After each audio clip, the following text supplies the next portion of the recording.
Good morning, everybody, and welcome to Story Time. I'm so glad you're here with me. Welcome to my porch. And the story I'm going to read you today has to do with Moses. Now, as we know that Moses was a slave in Egypt. He was born a slave in Egypt, rescued by Pharaoh's daughter from the Nile River, grew up in the palace, ran away from Egypt, and then God called Moses to come back and to help set the Israelites free. So our story, which normally on Sunday when we talk about Moses and the great plan that God had for him, it takes a few Sundays to get through the story.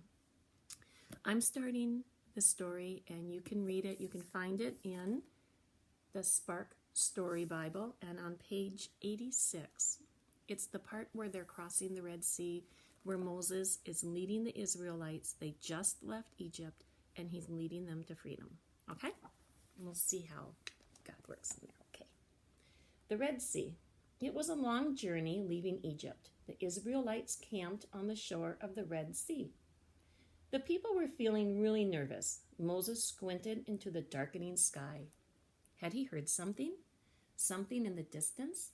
Moses shook his head slowly. He did not trust Pharaoh, the king of Egypt, to keep his promise. Do you think Pharaoh will follow us?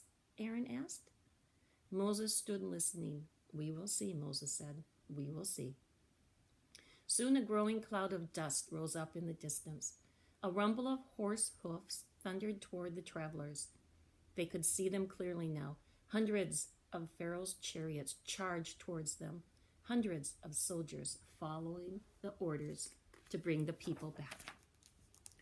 We're trapped, someone yelled. A strong wind began to blow. Cries went up from the people. Moses, they shouted, have you brought us here to die? Don't be afraid, Moses told his people. Stand firm. God is with us. Moses gripped the staff in his hand. Prepare to move out, he shouted into the wind. Where, Moses? Aaron said. There is no place to go. Through the Red Sea, Moses said. God will make a way. Moses stood on the edge of the shore. He raised his right arm. He stretched his staff over the white waves. The waters trembled and divided. The wild wind roared. Soon a wall of water stood on the left and the right. Dry land appeared between the walls, a safe path to the other side. Move now, Moses ordered. How strange it must have felt to step on to the sandy path. How scary to feel the spray of the water waiting on either side. Would God save them? Would God keep the promise to Moses?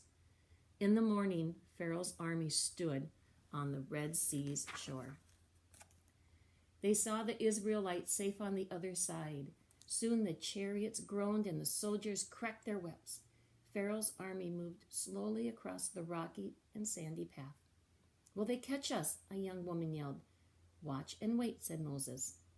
Moses once again held his staff up over the walls of the waves. Tons of water came tumbling down. Horses, chariots, and riders were all swept into the sea. From the safe shore came the sounds of singing and dancing, led by Miriam, Moses' sister. Sing to the Lord, the Israelites shouted. God has saved us. So as we know with the story of Moses, they ended up going to the promised land.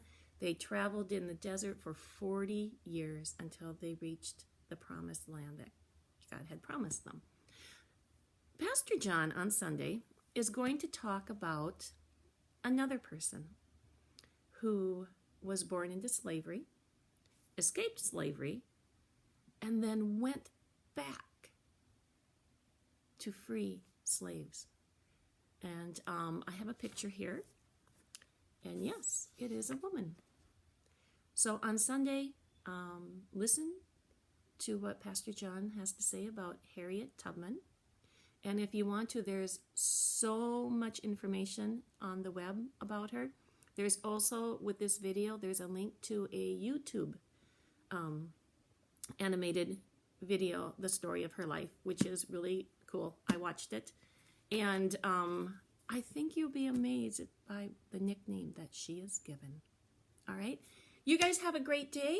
Have a great weekend. Take care. Stay safe.